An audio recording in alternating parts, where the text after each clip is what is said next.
160쪽을 보시면 등기 총론이라고 나와 있는데요. 1번에 부동산 등기 제도에 의해서 물건의 공시제도라고 나와 있는데 이미 설명을 드렸고요. 우측을 보시면 부동산 등기 제도의 기능 이렇게 나와 있죠. 요거 좀 보겠습니다. 민법에서도 하실 텐데요. 네, 민법에서도 하십니다. 우리 부동산 등기법에서 가장 중요한 조문은 등기법의 조문이 아닙니다. 민법의 조문이에요. 민법 186조입니다. 민법 186조. 우리 민법 186조에는 이런 내용이 들어가 있습니다. 부동산에 관하여 갑이 을과 법률 행위를 하고 등기까지 갖춘다면 갑이 가진 물건은 을의 물건으로 변동이 된다라고 되어 있습니다. 우리 민법 186조에는 부동산에 관해서 법률행위 플러스 등기 물건 변동이라는 규정이 있습니다. 법률행위가 뭐예요? 네? 법률행위 참 막막하죠? 네. 103조 공부하시니까 법률행위는 공부하셨을 테고, 그죠? 네. 피해 가실 수 없죠? 103조 나왔으니까 법률행위는 당연히 하셨을 테고. 팁을 드리자면, 네. 간단한 건데, 네. 사람은 살아가면서 굉장히 많은 행위들을 합니다. 맞습니까? 굉장히 많은 행위들을 해요. 이거는 인간이 하는 행위들이에요. 인간이 하는 행위를 얘기합니다. 그런데 인간이 하는 모든 행위에 대해서 법률이 적용될 필요가 있을까요? 없을까요? 쉽게 얘기해서 제가 지금 숨 쉬고 있죠? 여러분도 숨 쉬고 있죠? 숨 쉬는 행위에 대해서 법률이 적용될 여지가 있습니까? 당연히 없습니다. 여러분이 지금 앉아 계시죠? 이것도 행위예요. 사람의 움직임은 다 행위입니다. 움직이지 않는 것도 행위라고 봐요. 우리 법에서는 여간 다 행위인데 그 앉아있는 행위에 대해서 법률이 적용될 필요 있습니까? 당연히 없습니다. 그렇죠? 왜 법률이 적용될 여지가 없습니까? 법률적 의미가 없기 때문에 그렇습니다. 법률적 의미가 없으니까 법률이 적용될 여지가 없는 겁니다. 그러면 법률적 의미가 있는 행위만 법률이 적용이 될 겁니다. 맞습니까? 그렇죠? 그래서 인간이 하는 모든 행위에 대해서 법률이 적용될 필요는 없고 일부 법률적 의미가 있는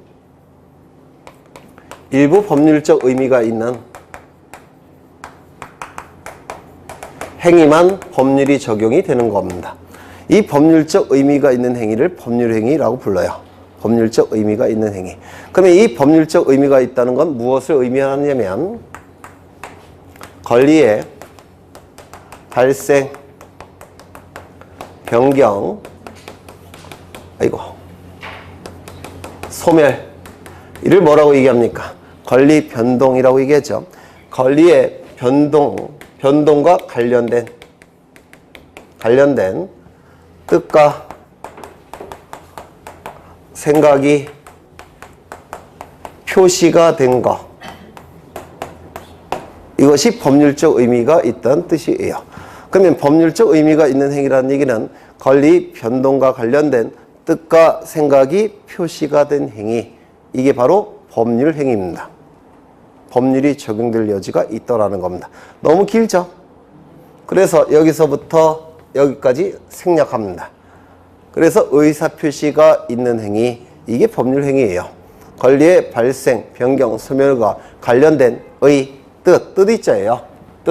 생각, 뜻과 생각이 표시가 된 행위, 법률 행위라고 얘기합니다. 그러면 이 법률 행위 안에는 의사표시가 있을 수밖에 없죠. 이때 의사표시에서 의사는 권리 변동과 관련된 의사만을 얘기하는 겁니다. 이게 바로 법률행위고 의사표시가 안에 들어갈 수밖에 없습니다. 그래서 의사표시가 없는 행위가 존재할 수 있습니까? 의사표시가 없는 법률행위가 존재할 수가 없습니다. 모든 법률행위 안에는 의사표시가 있습니다. 이때 이 권리가 만약에 물건이라고 한다면 이 법률행위를 뭐라고 부릅니까? 물건행위. 채권이라고 한다면 채권행위가 되는 겁니다. 상법상의 권리나 의무라고 한다면 상법상의 권리라고 한다면 상행위. 행정법상의 권리라고 한다면 뭘까요? 행정행위라고 부릅니다. 소송법상의 권리라고 한다면 소송행위, 이걸 전부 통칭해서 법률행위라고 불러요. 그렇죠? 그래서 법률행위는 의미가 그다지 어렵지 않습니다. 법률적 의미가 있는 행위, 즉 권리의 변동과 관련된 뜻과 생각이 표시가 된 행위, 그게 바로 법률행위입니다. 법률행위. 그러면 여기서 이 법률행위는 물권행위를 얘기할까요? 즉 물권 변동과 관련된 행위를 얘기할까요? 채권 변동과 관련된 행위를 얘기할까요? 물권을 얘기하는 겁니다. 그래서 우리가 법률행위라고 얘기할 때 그 법률행위는 물권행위를 얘기하는 겁니다. 그러면 여기에 갑이 자신이 가지고 있던 아파트를 을에게 팝니다. 팔고 사는 것을 매매라고 얘기하죠. 팔매자와 살매자예요. 팔고 사는 것 매매라고 부릅니다. 매매계약. 그 다음에 매매계약을 체결하고 등기부의 등기명의를 을의 이름으로 넘겨줘야 되겠죠. 맞습니까? 소유권 이전 등기를 할 겁니다. 그러면 갑이 가진 소유권은 을의 소유권으로 변동이 될 겁니다. 즉 갑은 권리가 소유권이 소멸되고 을은 소유권이 발생이 되니까 한 단어로 변동된다라고 얘기합니다. 맞습니까? 네, 소유권이 변동이 될 거예요. 그러면 요 매매 계약은 채권 행위일까요? 물권 행위일까요? 매매 계약이 체결되면 민법에서 아시겠지만 소유권 이전 등기 의무와 대금 채권, 소유권 이전 등기 청구권과 대금 채무, 채권 채무가 발생합니다. 그러면 이 매매 계약은, 매매는 채권 행위입니까? 물권 행위입니까? 채권 행위입니다. 채권 행위. 그러면 여기서 물권 행위가 필요하다고 했는데 여기는 채권 행위만 있죠. 그럼 물권 행위 어디 갔습니까?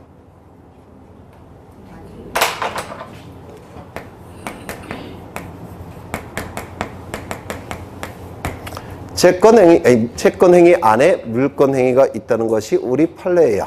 독자성 부정설이라고 얘기하는데 혹시 안 들어보셨겠죠? 2학년 분들은 들어보셨겠죠? 물권행위의 독자성 부정설, 즉 물권행위는 독자적으로 존재하는 게 아니라 채권행위 안에 들어가 있다는 뜻입니다. 그래서 채권행위 안에 물권행위가 있는데요. 보통 매매계약서를 작성하는 것은 채권행위에 들어갈 겁니다. 맞습니까? 그럼 등기를 넘겨줘야 되겠죠? 그러면 갑이 등기와 관련된 서류를 을에게 넘겨주면서 을은 그걸 받으면서 대금을 갑에게 넘겨주겠죠? 이렇게 각종 서류와 대금이 맞교환되는 인간의 행위, 그게 바로 물권행위로 본다는 게 우리 판례예요. 이게 그래서 계약 자체는, 매매 계약 자체는 채권행위고 그 안에 즉 서류와 대금이 교환되는 거, 이게 바로 물권행위로 보는 겁니다. 그래서 우리가 법률행위라고 얘기할 때 그 법률행위는 채권행위가 아니라 물권행위가 필요한 겁니다. 186조의 법률행위 플러스 등기 물권 변동에서 이 법률행위는 물권행위를 얘기하는 겁니다. 맞습니까? 그렇죠. 그러면 요 두 가지 요건이 구비가 된다면 갑이 가진 물건은 을의 물건으로 변동이 되는 겁니다.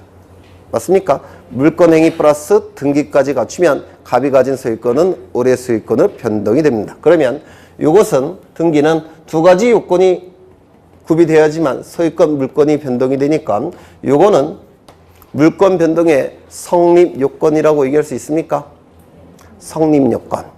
물권 변동의 효력이 발생하기 위한 요건이라고 볼 수 있습니까? 효력 발생 요건, 이렇게 얘기를 하는 겁니다. 그래서 등기는 효력 발생 요건이고 성립 요건이라는 겁니다. 이거 이해가 되십니까? 네. 그러면 186조도 있지만 하나 더. 그러면 물권이 변동되는 시점은 어느 시점이겠습니까? 등기를 갖췄을 때. 그러면 등기를 갖추는 시점은 어느 시점이겠습니까? 이게 우리 민법과 등기법에서 출제 영순입니다. 다시요. 물권 변동의 효력이 발생하는 시점은 등기의 효력이 발생하는 시점. 등기의 효력이 발생하는 시점은 접수시, 저장시입니다. 전산정보 처리 조직에 저장된 시점. 즉 등기소에서 신청 정보를 접수한 시점. 요 접수시라는 문구를 꼭 암기하셔야 됩니다. 이 등기 신청 정보의 어느 시점? 접수 시점. 요게 물권 변동 시점이기 때문에 민법에서 출제 영순입니다. 등기의 효력 발생 시점이기 때문에 등기법에서 출제 영순이에요. 꼭 외워두셔야 됩니다. 물권 변동 시점은 어느 시점? 접수 시점. 등기의 효력 발생 시점 어느 시점? 접수 시점. 저건 186조고요. 우리 민법 187조는 이런 규정이 있습니다. 부동산에 관하여 갑의 부동산에 관하여 법률 규정에 의해서 을의 물건으로 변동이 된다라는 규정이 있습니다. 정확하게는 물건을 취득한다라고 되어 있는데요. 이게 법률 규정에 의한 물건 변동이라고 얘기합니다. 민법에서 하셨죠? 하셨죠? 물건 조금 했다면서요? 네, 하셨을 겁니다. 그러면 이때는 186조처럼 등기가 필요할까요? 필요하지 않을까요? 네?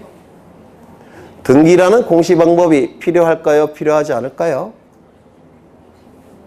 필요 없습니다. 이유는 등기보다 더 강력한 공시 방법을 갖추고 있습니다. 뭡니까? 법률 규정이에요. 법률 규정은 등기보다 더 강력한 공시 방법입니다. 대한민국 국민이라고 한다면 대한민국 민법 다 안다고 전제로 까는 겁니다. 다른 사람의 물건을 훔쳐가면 그 다른 사람은 물건 주인에게 손해배상 해줘야 되죠. 민법을 아시는 겁니다. 또한 감옥에 갈 수도 있죠. 형법을 아시는 겁니다. 그래서 대한민국 국민이라고 한다면 대한민국 법률을 다 안다고 전제로 까는 겁니다. 그래서 법률 규정은 등기보다 더 강력한 공시 방법입니다. 따라서 등기 필요합니까? 필요 없습니까? 네? 필요가 없습니다. 187조에서 등기는 성립요건이 될 수 없다라고 얘기합니다. 그러면 여기서 법률 규정은 뭐가 있느냐면 상속, 그 다음에 공용징수, 판결, 뭐 있습니까? 경매, 기타. 이 상속은 어떠한 법률에 규정되어 있을까요? 민법. 공용징수는요. 공용징수는 세 가지를 얘기하는데요. 공용징수는 뭐가 있느냐면 뭐가 있을까요? 수용, 몰수, 징발. 이 세 가지를 공익적 용도로 강제로 징수한다라는 뜻이에요. 공용징수라는 건 공익적 용도로 강제로 뺏는 것. 이를 공용징수라고 얘기하는데요. 요 수용은 민법상의 공용징수입니다. 요거는요. 몰수, 형법상의 공용징수예요. 징발, 전쟁 나면 나라에서 다 뺏어가죠. 이건 행정법상의 공용징수예요. 그런데 이런 건 우리 민법과 등기법에서는 필요 없죠. 그래서 요것만 보는 겁니다. 수용. 그러면 이 수용은 수용에 관한 법률이 있겠죠. 수용에 관한 법률에서 네, 갑의 소유에서 을의 소유권으로 변동이 된다라고 딱 정해져 있는 겁니다. 그 다음에 판결, 민사소송법이라는 법률에 규정되어 있습니다.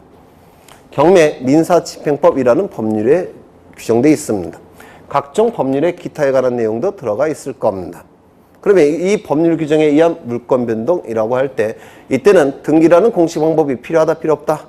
필요 없다. 즉 등기는 성립요건이 될 수가 없다라는 겁니다. 186조에는 등기는 성립요건, 효력발생 요건이라고 봤죠. 하지만 187조는 등기가 필요가 없으니까 성립요건, 효력발생 요건이라고 할 수가 없다라는 겁니다. 맞습니까? 여기까지 되셨어요? 네. 그러면 이 을은 법률 규정에 의해서 물건을 취득할 겁니다. 등기가 필요 없다고 그랬죠? 이때 취득한 요 소유권을 을이 병과 매매 계약을 체결합니다. 그리고 등기를 넘겨준다면 이제 최종적으로 병은 소유권을 취득할 겁니다. 맞습니까? 그러면 등기부에는 이렇게 될 겁니다. 1번 등기부를 개설하는 등기는 아까 소유권 보존 등기라고 했죠. 그래서 등기부 맨 앞에는 소유권 보존 등기가 나오는 겁니다. 원칙이. 그래서 소유권 보존 갑 이렇게 되어 있을 겁니다. 여기까지 되셨습니까? 그렇죠. 그 다음에 여러분이 소유권은 어떻게 누구에게 넘어갔습니까? 갑에서 을로 넘어갔죠. 그리고 을에서 병으로 넘어갔죠. 그러면 여러분이 을이라고 한다면 여러분의 이름으로 등기를 한 다음에 병에게 넘기겠습니까? 아니면 곧장 갑의 이름에서 병으로 등기 넘겨주겠습니까? 곧장 넘겨주는 게 보통 사람들의 상식이죠. 왜요? 세금 안 내기 위해서. 맞습니까? 그래서 보통 이렇게 등기가 넘어갈 겁니다. 그렇겠죠? 그러면 소유권이 변동되는 과정, 물건이 변동되는 과정은 갑에서 을로 넘어갔고 을에서 병으로 넘어갔는데 등기부에는 곧장 갑에서 병으로 넘어간다고 등기되어 있죠. 그러면 이 권리변동 과정을 이 등기부가 제대로 공시하고 있습니까? 못하고 있습니까? 못하고 있습니다. 공시 기능이 떨어지는 겁니다. 맞습니까? 그럼 공시 기능을 갖추기 위해서는 이 병의 이름으로 등기를 갖추기 전에 누구 이름으로 등기를 갖춰야 되겠습니까? 을의 이름으로. 즉 을은 등기를 갖춰서 여기에 대해서 등기를 갖춘 다음에 병에게 넘기라는 겁니다. 등기를 갖춘 다음에 넘기라는 겁니다. 그러면 등기를 갖춘 다음에 넘긴다면 등기부에는 이렇게 되겠죠. 1번 소유권 보전 갑에서, 2번 소유권 이전 을, 3번 소유권 이전 병, 이렇게 등기가 될 겁니다. 그러면 권리변동 과정을 제대로 공시하고 있죠. 그러면 우리 187조에는 뭐라고 되어 있냐면 을이 법률 규정에 의해서 물건을 취득할 때는 등기가 필요 없습니다. 왜? 더 강력한 공시 방법을 갖췄으니까. 그렇죠. 다만 병에게 처분할 때는 등기를 갖춘 다음에 처분하라고 되어 있습니다. 취득할 때는 등기가 필요 없지만 처분하기 위해서는 등기부의 공시 기능을 제대로 발휘시키기 위해서 처분할 때는 등기를 갖춘 다음에 처분하라고 되어 있습니다. 이거 이해가 되십니까? 그러면 이 등기는 취득하기 위한 요건으로서의 등기입니까? 처분하기 위한 요건으로서의 등기입니까? 처분하기 위한 요건으로서의 등기가 돼버립니다. 그래서 186조의 등기는 성립 요건으로서의 등기, 효력 발생 요건으로서의 등기이지만 187조의 등기는 처분 요건으로서의 등기라고 얘기합니다. 굉장히 어려운 거 했는데 대충 드림식이라도 대충 와닿습니까? 네. 그래서 거기 나와 있는 게 1번 효력 발생 요건으로서의 등기 186조 이렇게 나와 있죠. 186조의 등기는 효력 발생 요건으로서의 등기입니다. 그런데 그 밑에 보시면 처분 요건으로서의 등기 187조 나와 있죠. 그래서 187조도 꼭 기억해 두셔야 돼요. 하나 더. 186조의 법률 행위에 의한 물권 변동은 어느 시점에 을이 권리를 취득합니까? 접수 시. 맞습니까? 그러면 187조에서 을이 권리를 취득하는 시점은 어느 시점인지는 이 법률에 다 규정이 되어 있을 겁니다. 맞습니까? 186조에 권리 변동 시점이 시험에 나온다고 했죠. 접수시가 출제된다고 말씀드렸습니다. 맞습니까? 그러면 그것과 대등한 지위를 가지고 있는 187조도 어느 시점에 을이 권리를 취득하는지가 출제될 수밖에 없습니다. 이것도 민법, 등기법 양쪽에서 출제가 이루어질 겁니다. 오히려 민법에서 더 출제될 확률이 높습니다. 그 취득 시점은 각종 법률에 규정이 되어 있습니다. 상속의 경우에는 민법에 규정되어 있습니다. 어느 시점이겠습니까? 상속 개시 시. 상속 개시 시. 책에 다 있죠. 상속 개시 뒤에 있습니다. 다. 그냥 들어만 두세요. 민법에서도 할 테고 우리 등기법에서 나중에 또 할 겁니다. 민법이라는 법률에서 상속 개시시라고 되어 있고요. 그 다음에 공용징수, 즉 민법상의 공용징수는 수용이라고 했죠.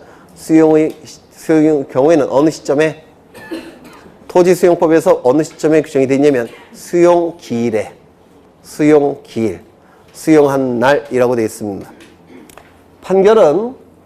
판결의 종류가 다양한데요. 이것도 좀 보고 하죠. 판결서 받아보셨습니까? 재판에 안 가는 게 제일 좋죠. 네. 판결서는 두 가지 내용으로 구성되어 있어요. 판결서의 내용은 다른 내용 없고요. 판결서의 내용은 주된 문장이 있고요. 주된 문장이라고 얘기합니다. 주문. 법원의 판단 중에서 결론에 해당되는 부분이에요. 결론. 그 다음에 이 결론이 나온 이유. 그 다음에 중간에 원고, 피고, 주소 같은 게 기록됩니다. 중요한 내용은 이 두 가지인데요. 이 결론에 해당되는 주문은 대단히 간략합니다. 보통 2줄에서 3줄짜리예요. 대단히 간략합니다. 그리고 이 판결이 나온 이유는 양이 굉장히 많습니다.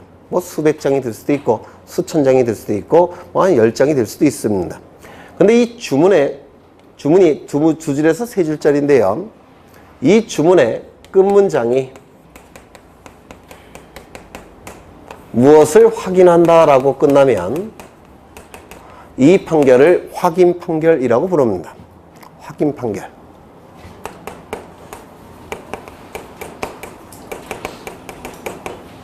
주문의 끝문장이 무엇을 확인한다로 끝나면 확인 판결이에요. 즉 갑은 소유권자임을 확인한다. 무슨 판결? 확인 판결.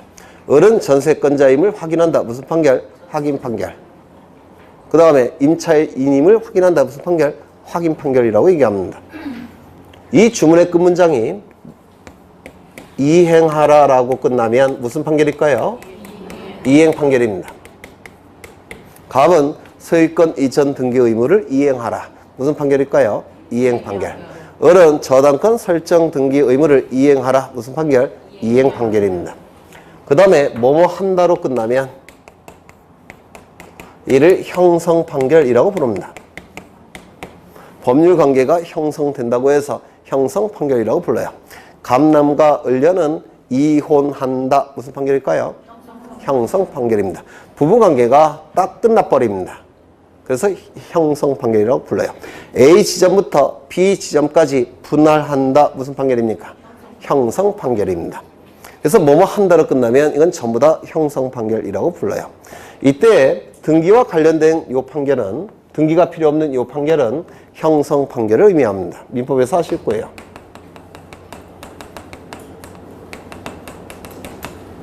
그래서 확인 판결과 이행 판결은 등기가 필요합니다. 등기가 필요 없는 판결은 형성 판결에 한하는데요. 이 판결이 확정되는 시점, 그 시점에 갑의 물건에서 을의 물건으로 변동이 돼버립니다. 등기가 필요 없습니다. 형성 판결 확정 시점에 갑의 물건에서 을의 물건으로 변동이 돼요. 다만 취득한 물건을 다른 자에게 병에게 처분하기 위해서 뭐가 필요하다고요? 등기가 필요한 겁니다. 그래서 이 등기를 처분 요건으로서의 등기라고 얘기를 했습니다. 미치겠죠? 어려워서. 등기법 자체가 어려운데요. 더욱이 민법 지식이 없어서 더 어려우실 겁니다. 근데 나중에 계속 반복할 테니까 아마 이런 내용들은 2월 달까지는 반복할 겁니다. 3월부터는 안 해요. 해야 될 게 너무 많으니까. 네. 짜증나죠? 경매. 경매는 많이 들어보셨죠? 이 경매와 관련된 가장 기본이 되는 법을 민사집행법이라고 불러요. 민사집행법에서 경락받은 자가 소유권을 취득하는 시점은 경락대금을 다 낸 시점. 어디에? 법원에. 법원에 경락대금을 다 낸 시점에 갑의 소유권에서 을의 소유권으로 변동이 됩니다. 하지만 취득한 소유권을 을이 병에게 처분하기 위해서는 뭐를 갖춘 다음에? 등기를 갖춘 다음에 처분하는 겁니다. 그래서 187조는 전부 다 처분 요건으로서의 등기라고 얘기를 합니다. 괜히 했다는 생각도 들어요. 민법에서 고민을 막 하신 다음에 등기법에서 얘기했으면 아주 등기법 강사는 편했을 텐데, 네, 앞으로 그런 방법을 선택하겠습니다. 네. 그 다음에 대항 요건으로서의 등기. 공시 방법이라는 것은 제3자에게 물권 변동 과정을 공시하는 거죠. 공시한다는 얘기는 제3자에게 인식이 가능하도록 제3자가 알 수 있도록 하는 거죠. 그럼 제3자에게 알려줬으니까 그 제3자에게 대항할 수 있겠습니까? 대항할 수 있죠. 그래서 등기는 무조건 대항 요건이 되는 겁니다. 등기부에 등기가 됐다면 모든 사람이 알고 있다고 간주하기 때문에 그 자에게 대항할 수가 있는 겁니다. 이를 대항 요건으로서의 등기라고 얘기하는데요. 뒤에서 또 한번 나옵니다. 그때 다시 한번 확인을 하겠습니다. 이런 것들은 사실상 시험에 잘 안 나와요.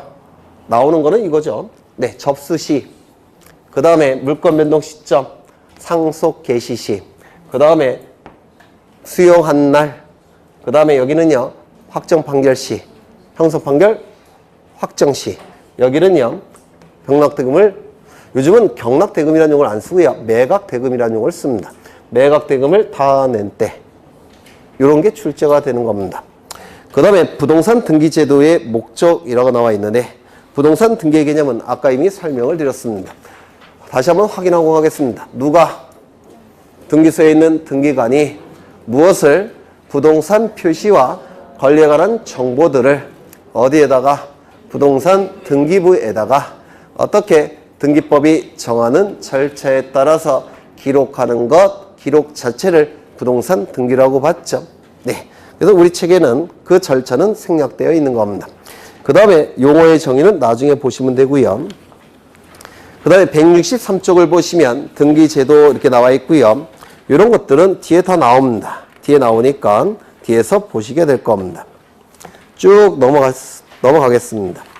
165쪽을 보시면 다 뒤에 나와요. 뒤에 나오는 걸 또 시간이 없는 상태에서 또 하긴 좀 그렇습니다. 165쪽을 보시면 등기와 물권 변동, 의사주의, 형식주의, 현행 등기제도 이런 게 나오죠. 이건 다 민법에서 하시는 거예요. 민법에서 의사표시라는 개념을 아셔야지만 이해할 수가 있기 때문에 민법에서 하시는 겁니다. 넘어가겠습니다. 민법 선생님이 안 하시면 제가 나중에 할게요. 네. 그 다음에 쭉 넘어가시면 돼요. 전부 다 뒤에 나오는 것들입니다. 168쪽을 보시면 등기의 종류가 나오는데요. 거기 1번을 보시면 밑에 등기 대상에 따른 종류 이렇게 나와 있죠. 거기 부동산 표시에 관한 등기, 표제부 등기를 아까 뭐라 불렀습니까? 사실에 관한 등기. 부동산에 객관적 사실이 기록이 된다고 해서 사실의 등기라고 부릅니다. 표제부에는 부동산 표시 사항이 기록되죠. 건물의 경우에는 건물의 표시, 즉 소재, 대지 지번, 종류, 구조, 면적. 토지의 표시는 소재, 지번, 지목, 면적. 부동산의 객관적 사실이 기록이 된다고 해서 사실의 등기라고 얘기했고요. 갑구, 을구에는 권리에 관한 내용이 기록이 되죠. 그래서 권리 등기라고 말씀을 드렸습니다. 그 안에 있는 내용은 모르셔도 돼요. 그냥 대충 감만 있으시면 됩니다. 그 다음에 우측을 보시면 내용에 따른 분류 넘기시겠습니다. 형식에 따른 분류 이것도 다 뒤에 하실 거예요. 여기 하고 뒤에 또 하기에는 시간이 너무 모자라서 강론에서 다 보실 겁니다. 강론에서 넘어가겠습니다. 잘 넘어가네요. 175쪽을 보십니다. 175쪽. 175쪽을 보시면 거기 등기할 사항들 나와 있죠. 등기사항. 먼저 물건이 나와 있는데 물건은 동산과 부동산으로 나뉜다고 했는데 기억나십니까? 동산은 공시방법이 점유, 부동산은 공시방법이 등기. 그렇죠. 부동산을 우리 등기법에서 둘로 나눈다고 그랬죠. 건물과 토지. 맞습니까? 그래서 토지에 관한 내용이 나오는데요. 그 토지에서 두 제시를 보시면 인위적이라는 문구가 나오죠. 인위적. 이게 민법에서 출제될 여지가 있습니다. 읽어보시면 돼요. 나머지는 뭐 우리 등기법에서는 출제 안 됩니다. 넘기겠습니다. 하천의 등기 능력이 나오는데요. 이거 체크만 하겠습니다. 177쪽을 보시면 거기 꼭대기에 넷째 줄에 등기할 수 없는 경우라고 나와 있습니까? 네, 요거 별표 하나 쳐십니다. 나중에 설명을 드릴 거예요. 이거 외우실 필요도 없어요. 당연하다라고 느끼실 겁니다. 나중에. 그 다음에 건물 나와 있는데요. 등기할 수 있는 건물이 되기 위해서는 1, 2, 3번을 보시면 3번을 보시죠. 3번. 건축물의 등기 능력 유무에 대한 판단 이렇게 나와 있죠. 거기 첫째 줄, 둘째 줄 보시면 토지에 견고하게 정착되었는지 여부. 이게 뭡니까? 정착성. 맞습니까? 정착성. 두 번째. 지붕과 주벽 또는 그에 유사한 설비를 갖췄는지 여부. 이게 뭡니까? 외기 분단성을 얘기하는 겁니다. 외기 분단성. 여기 주벽이라고 나와 있지만 이거는 민법상의 용어를 빌려다 썼기 때문에 그렇고 사방에 벽이 있어야 됩니다. 주벽 갖고는 안 돼요. 그 다음에 그 옆에 보시면 일정한 용도로 계속 사용할 수 있는 것인지 여부. 뭡니까? 용도성을 얘기하는 겁니다. 용도성. 그래서 등기할 수 있는 건물이 되기 위해서는 세 가지를 갖춰야 돼요. 정착성, 외기 분단성, 용도성. 요거 갖고 이제 골라내실 겁니다. 나중에 요걸 외우기 싫으시면 거기 니은에 굉장히 많은 것들이 나와 있죠. 예시, A, B 굉장히 많은 거 나와 있죠. 이걸 외우셔도 돼요. 네, 이걸 외우시든지 그건 선택은 여러분이 하시고요. 그 다음에 집합 건물의 등기 능력 나와 있는데 이건 나중에 보겠습니다.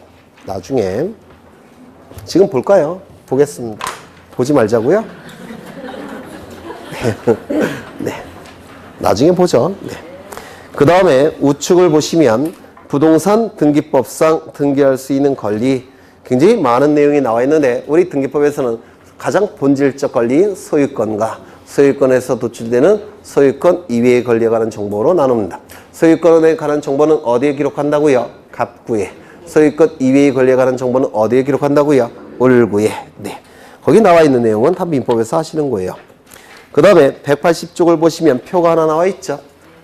요 표는 무조건 출제가 되는 표예요. 민법, 등기법 양쪽에서 무조건 출제가 됩니다. 그래서 민법에서도 설명을 하실 거예요. 이 민법에서 설명을 하신 다음에 제가 덧붙여야 됩니다. 요거를. 그래서 우리 등기법에서 하기에는 좀 뭐라 그럴까? 너무 주제가 무거워요. 네. 나중에 할 겁니다. 어렵지 않습니다. 민법에서 일단 공부하신 다음에 등기법에서 덧붙일 겁니다. 무조건 출제가 되는 부분이에요. 그 다음에 어디를 보시냐면 181쪽을 보시면 등기할 권리변동 나와 있고요. 거기 보시면 절차법상 등기할 권리변동이라고 나와 있는데 부동산 등기 절차를 규율하는 법을 뭐라고 부를까요? 부동산 등기 절차를 규율하는 법이 뭘까요? 부동산 등기법. 따라서 부동산 등기법을 절차법이라고 부릅니다. 절차법. 그 다음에 권리 의무를 규율하는 법을 뭐라고 얘기할까요? 권리 의무의 발생 변경 소멸을 규율하는 법을 뭐라고 부를까요? 네? 권리 의무를 규율하는 법이 뭐예요? 물권, 채권 이걸 규율하는 법이 무슨 법입니까? 민법 아닌가요? 민법. 권리 의무를 규율하는 법이 민법이에요. 그러면 이 권리 의무는 법의 본질입니다. 실체라고 불러요. 그러면 민법을 뭐라고 부를까요? 실체법, 실질법 이렇게 부르는 겁니다.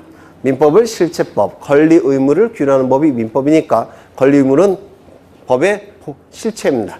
따라서 민법을 실체법이라고 부르고요. 등기 절차를 규율하는 법이 부동산 등기법이에요. 그래서 등기법을 절차법이라고 부릅니다. 거기서 절차법상 등기할 권리 변동 이미 말씀드렸죠. 보전, 설정, 이전, 변경, 소멸, 처분 제한. 그렇죠. 다 설명이 됐습니다.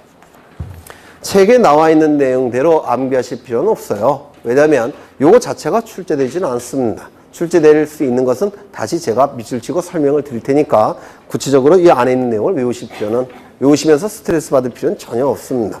그 다음에 실체법상 등기할 권리 변동, 발생, 변경, 소멸을 얘기한다고 했죠. 민법상의 권리 변동은 뭡니까? 권리의 발생, 변경, 소멸을 얘기한다고 했죠. 이제 네 번째 보겠습니다.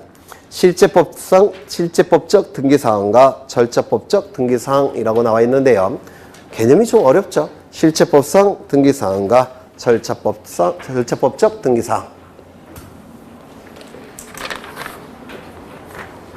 이걸 좀 보겠습니다.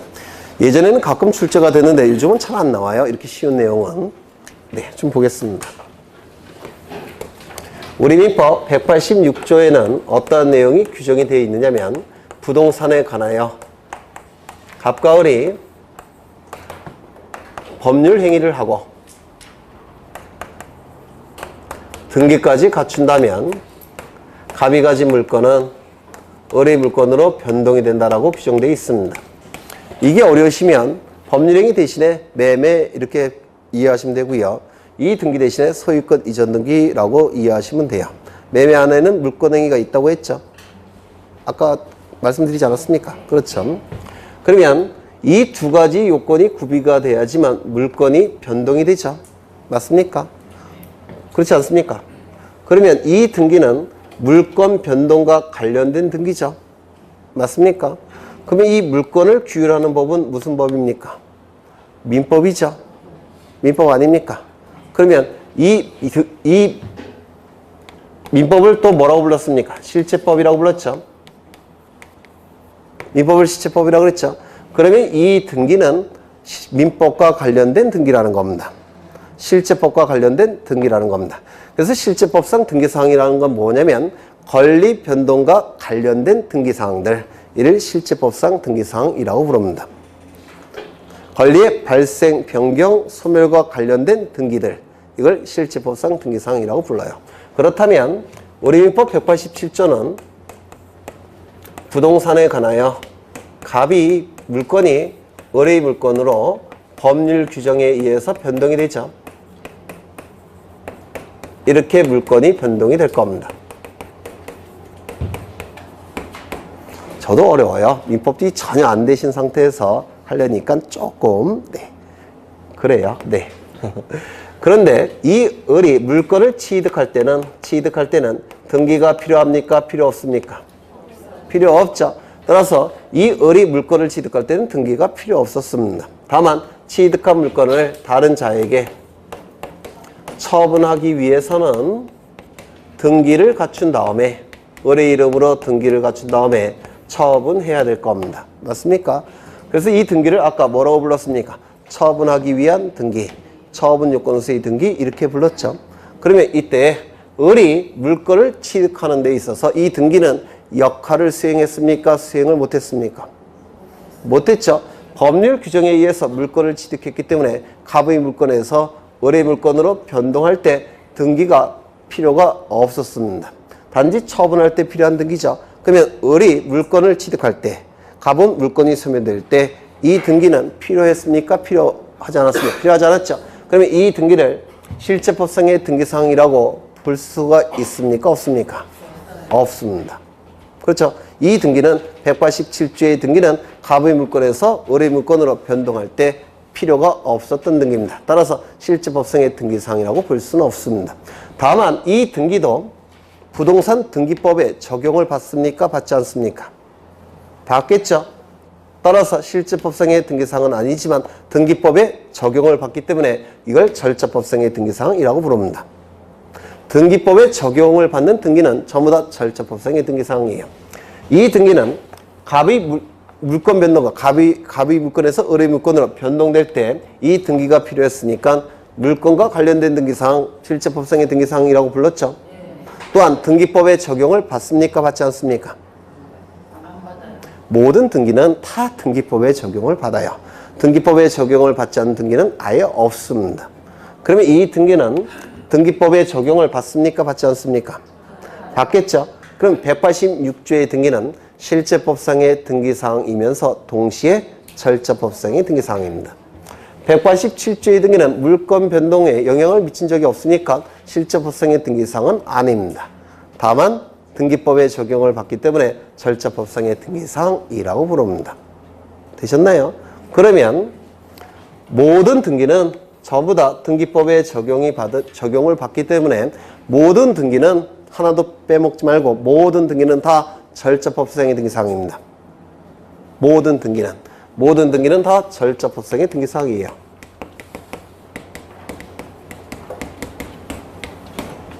그 중에서 일부는 등기법에 적용을 받으면서 물건 변동과 관련돼 있겠죠. 그 중에서 일부는 186조. 이게 바로 실제법상의 등기사항입니다. 그러면 이 부분은 민법과 등기법 양쪽에 적용을 받는 것이고 몇 조에 해당이 됩니까? 186조. 그 다음에 이 부분은 민법은 적용되지 않고 등기법만 적용되겠죠. 몇 조입니까? 187조. 그러면 실제법과 실제법상의 등기사항과 절차법상의 등기사항을 비교를 해보면 이러한 관계가 성립이 될 겁니다. 네, 어려운 거 저도 알아요. 그냥 잊어버리셔도 괜찮습니다. 요즘은 거의 출제가 안 되니까 모의고사나 가끔 나올 겁니다. 그런 내용이 나옵니다.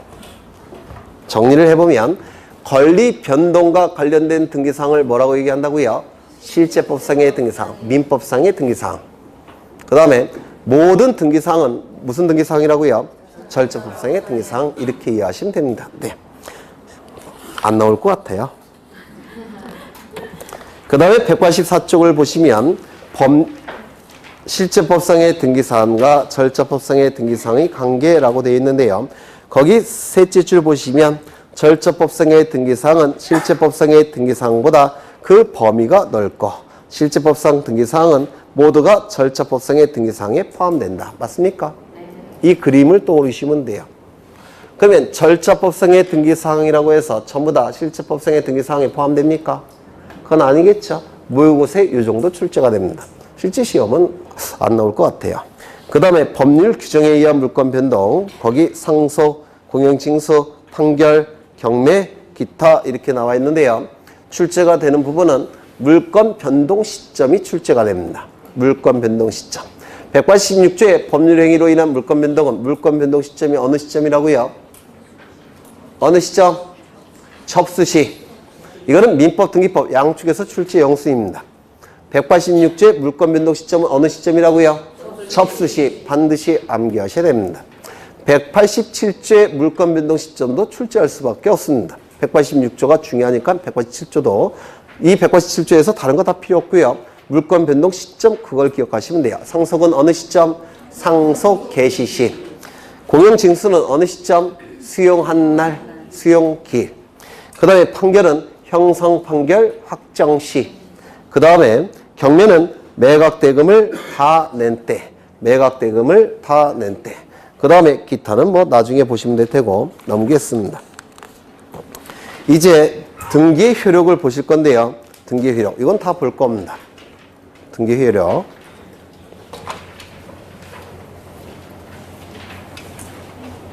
그래서 11월, 12월 달에 하는 등기법은요. 좀 어려우세요. 민법 지식이 없으셔서. 여기 이러한 부동산이 있고 소유자가 갑입니다. 갑이 을과 매매 계약을 체결합니다. 그리고 등기까지 넘긴 소유권 이전 등기까지 넘긴다면 갑이 가진 소유권은 을의 소유권으로 변동이 될 겁니다. 갑이 가진 소유권은 을의 소유권으로 변동이 될 겁니다. 186조에 규정되어 있다고 했습니다. 그래서 이 186조는 민법보다 등기법에서 더 많이 사용을 합니다. 이거는 물권 행위를 얘기한다고 했죠. 네, 이때 이 등기를 효력에 따라서 두 개로 구분을 합니다. 두 개로. 첫 번째, 물권 변동에 종국적 효력이 발생하는 등기, 종국 등기. 물권 변동에 종국적 효력이 발생하는 등기, 종국 등기. 그러면 종국적 효력이 발생하는 등기니까 물권이 발생, 변경, 소멸이 될 겁니다. 맞습니까? 아니에요. 종국적 이거 의미 모르십니까? 물권 변동에 종국적 효력이 발생하는 등기, 종국 등기. 종국적 효력이 발생했으니까 물권이 발생, 변경, 소멸할 겁니다. 두 번째, 물권 변동에 종국적 효력이 발생하기 전에, 종국 등기를 하기 전에 예비적 단계에서 하는 등기, 예비 등기. 물권 변동에 종국적 효력이 발생하기 이전에 예비적 단계에서 하는 등기, 예비 등기. 그러면 예비 등기가 이루어졌을 때 물권이 발생, 변경, 소멸합니까? 안 합니까?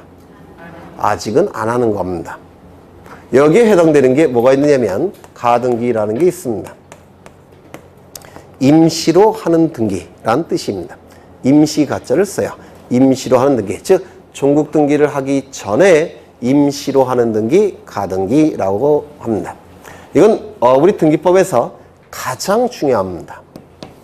그래서 보통 이제 학원별로 한 7월 달쯤 되면 등기법을 아예 포기하시는 분들이 속출합니다.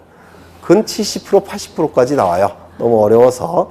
그래서 지금부터 해두셔야 돼요. 등기법은 지금부터 해두시면 7, 8월 달 가면은 따로 안 하셔도 됩니다. 이 등기법은. 그래서 등기법은 지금부터 하셔야 돼요. 네. 근데 등기법을 설령 포기하신다고 하더라도 가등기만큼은 보고 가셔야 돼요. 이게 많이 출제가 되면 4문제까지도 출제합니다. 민법에서 2문제, 등기법에서 2문제. 적게 출제가 되면 2문제가 나옵니다. 민법에서 1문제, 등기법에서 1문제. 그래서 이 가등기만큼은 꼭 보고 들어가셔야 돼요. 그러면 이 2문제까지도 나오니까 2문제는 득점하시게 됩니다. 그리고 한 2개 정도 더 찍어서 맞추면 4개. 4개만 맞아도 떨어지지 않습니다. 네. 그 다음에 종국 등기요. 그럼 이 가등기는 왜 하느냐면요. 순위를 보존하기 위해서 임시로 하는 등기입니다. 순위를 보존하기 위해서 임시로 하는 등기인데요. 이거는 나중에 가등기할 때 상세하게 볼 겁니다. 등기법에서 가등기를 좀 공부하시면 민법상의 가등기는 아예 안 보셔도 됩니다. 한 10배 더 많이 하기 때문에 그렇습니다. 그래서 순위 보존의 가등기라고 불러요. 순위 보존의 가등기. 그 다음에 이건 나중에 보실 거고요. 종국 등기는요. 첫 번째, 가장 중요한 효력은 물권 변동의 효력입니다.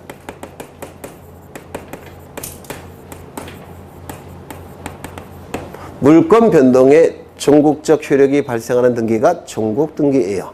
그럼 당연히 물권 변동의 효력이 나타나겠죠. 여기서 출제가 되는 것은 물건 변동 시점이라고 했습니다. 계속 반복합니다. 출제가 될 테니까 물건 변동 시점은 어느 시점이라고요? 그렇죠. 접수시. 그렇죠. 접수시를 얘기하는 겁니다. 두 번째, 순위를 확정시키는 효력이 있습니다. 이 순위 확정의 효력은 우리 등기법에서 가장 많이 출제된 내용입니다. 등기법에서 요즘은 잘 안 나오는데요. 너무 쉬워서 예전에는 정말 많이 한 문제 이상은 반드시 나왔던 내용이에요. 세 번째, 대항적 효력. 대항력이라고도 부릅니다. 이거는 시험에 거의 안 나오는데요. 공시가 됐기 때문에 제3자가 알겠죠. 따라서 그 자에게 대항할 수 있다는 겁니다. 등기가 이루어지면 무조건 대항할 수가 있는 겁니다. 등기가 이루어지면 공시가 됐기 때문에 무조건 그 자에게 대항할 수 있다라고 얘기합니다. 네 번째,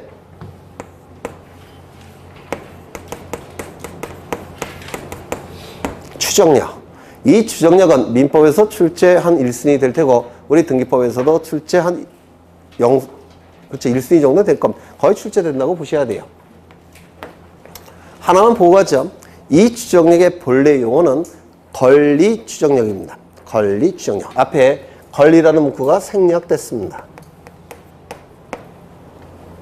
권리 추정력이 본래 용어예요. 그렇다면 표제부에서 이루어지는 등기는 추정력이 있을까요? 없을까요? 네? 있을까요? 없을까요? 찍으세요. 어차피. 네, 찍는 훈련도 하셔야 돼요. 네. 올해도 그렇고 작년도 그렇고 재작년도 그렇고 보통 두 문제 정도는 손도 못 대는 문제가 나와요. 예전에 이유 말씀드렸죠. 전체 등기법이 이만큼이라고 한다면 전체 등기법을 공부하는 그 시험은 법무사 시험인데요. 법무사 시험은 150시간 정도 합니다. 150시간 정도. 법무사 시험에서 등기법은. 우리 중개사 시험은 등기법 몇 시간 할까요? 한 15시간 정도 할 겁니다. 15에서 16시간. 그래서 우리 중개사 시험은 요만큼만 공부합니다. 요만큼만. 10%. 근데 출제할 때 이놈의 출제하는 놈들이 참 나쁜 놈들인데 대학 교수들이 요것만 출제할까요? 네, 여기서 출제할 수밖에 없어요. 이유는 대학교에는 교수님들이 등기법을 전공한 교수가 없어요. 등기법을 전공한 교수가 전부 다 민법 전공 교수가 등기법을 출제하는 겁니다. 물권 전공한 교수가. 그래서 뭐가 뭔지 몰라요, 걔네도. 네, 그래서 여기서 두 문제 정도가 출제가 됩니다. 그럼 여기서 출제가 됐을 때 올해도 그렇고 작년도 그렇고 재작년도 그렇고 거의 그랬어요. 그러면 찍을 수밖에 없겠죠. 물론 찍는 방법은 지문이 긴 거, 가능하면 아래쪽 거, 그리고 가능하면 생소한 문장은 출제가 답이 아니라는 뭐 이런 여러 가지 방법이 있는데요. 네, 찍는 것도 훈련을 하셔야 돼요. 지금부터 훈련을 하셔야 됩니다. 다시요. 이 추정력, 표제부 등기는 추정력이 있을까요? 없을까요? 있을까요? 권리 추정력이라고 했죠. 표제부에는 권리에 관한 내용이 기록됩니까? 안 돼요. 권리에 관한 내용은 갑구, 을구에만 존재하겠죠. 따라서 갑구, 을구에 있는 등기만 추정력이 인정되는 겁니다. 갑구, 을구만. 표제부에는 추정력이 인정될 수가 없습니다. 이유는요, 권리에 관한 내용이 기록되지 않기 때문에 그렇습니다. 여하간 이 추정력은 민법, 등기법 양쪽에서 출제될 여지가 대단히 높습니다. 이따가 보실 거예요. 그 다음에 다섯 번째, 후등기 저지력. 이 후등기 저지력은 제가 대학교 다닐 때쯤 한 10년쯤 전에는 형식적 확정력이라고 불렀습니다. 그랬더니 진짜 10년쯤 전이라고 생각하시는, 한 30년 전에는 형식적 확정력이라고 불렀는데요. 30년 전부터는, 후부터는 이 용어를 씁니다. 이 용어를. 후등기 저지력이 요즘 더 많이 쓰는 용어예요. 이 후등기 저지력은 우리 등기법에서만 나옵니다. 민법에서는 안 나와요. 우리 등기법에서는 나올 확률이 대단히 높습니다. 그 다음에 여섯 번째, 점유적 효력. 왜요? 점유적 효력. 취득시효 공부한 적 있습니까? 취득시효. 민법에서. 물론 없겠죠. 아니, 그들은 흔적이 있다는 걸 있느냐고 여쭤보는 거예요. 내용을 당연히 모르겠죠. 들은 흔적은 있습니까? 점유취득시효. 등기부취득시효. 네. 안 들어보셨죠? 네. 그러면, 네. 나중에 할 겁니다. 들어보셔야 되는데, 네. 이것을 종국등기의 효력이라고 부르는데요. 저는 이렇게 외웠어요.